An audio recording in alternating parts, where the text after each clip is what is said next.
কইরা মহানন্দের রাজনীতি এবং সাংস্কৃতিক উৎসবে ভোটাধিকার বঞ্চিত সকল তরুণ তরুণী যুবক যুবতীদের টাইনা আনতে হবে। আমাদের ভুলে গেলে চলবে না, দেশের জনসংখ্যার প্রায় অর্ধেক 32 থেকে 33 বছর বয়স পর্যন্ত যাদের বয়স, তারা এখনও একবারও অবাধে সুষ্ঠু এবং নিরপেক্ষ পরিবেশে অনুষ্ঠিত কোনো নির্বাচনে ভোট দেওয়ার সুযোগ পায় নাই। সব সাধুকে সাবধান করে আমরা বলতে চাই, বাংলাদেশে জুলাই আগস্ট বিপ্লবের মাধ্যমে যে গণজাগরণ সৃষ্টি হয়েছে তাকে তুচ্ছ ভাবার স্পর্ধা দেখাবেন না। এটা ফ্যাসিবাদ, স্বৈরতন্ত্র, পরিবারতন্ত্র, বড়লোকিপনা, এলিটপনা, এনজিও নেতাদের আভিজাত্যাভিমান এবং ইসলাম বিদ্বেষ এবং পশ্চিমা শক্তির অনুরাগ, এই সমস্ত সহ সকল ধরনের ক্ষমতা কুক্ষিগত করার হীন সংকীর্ণ গণস্বার্থবিরোধী কার্যক্রম প্রতিরোধ কইরা বিজয়ী হয়েছে। ফলে পরিবার, সমাজ, রাষ্ট্রব্যাপী যে গণচেতনা এবং জন আকাঙ্ক্ষা, গণপ্রতিরোধ প্রয়াস সৃষ্টি হয়েছে তা পরাভবহীন, অকুতভয় এবং অজেয়। রাজনীতি, সরকার এবং রাষ্ট্র সংস্কারের প্রায়োগিক ক্ষেত্র অর্থাৎ বাস্তবে যে কাজ হবে, এবার সে আলোচনায় চলে আসা যাক।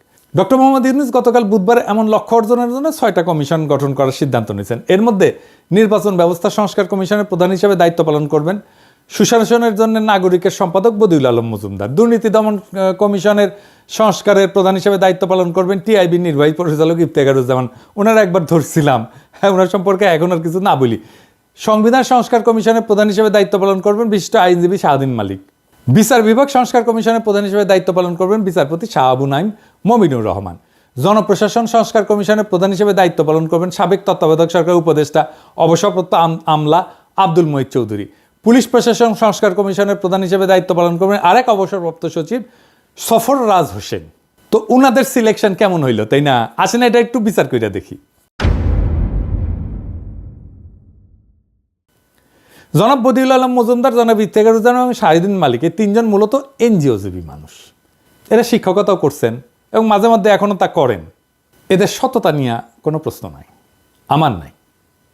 যোগ্যতা নিয়ে আমার কোনো প্রশ্ন নাই, এবং কারোই কোনো প্রশ্ন নাই এদের পশ্চিম অনুরাগ নিয়ে, কোনো সন্দেহ নাই।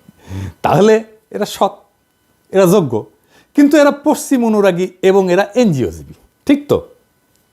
আচ্ছা, অবসরপ্রাপ্ত আমলা আব্দুল মহিদ চৌধুরী সরকারি কর্মজীবন শেষ করার পর ব্র্যাকের নির্বাহী পরিচালক পদে চাকরি করার মধ্যে দিয়ে এনজিওর জীবিকা নির্বাহ করতেছেন। উনিও আর একজন এনজিওজীবী, বুঝছেন?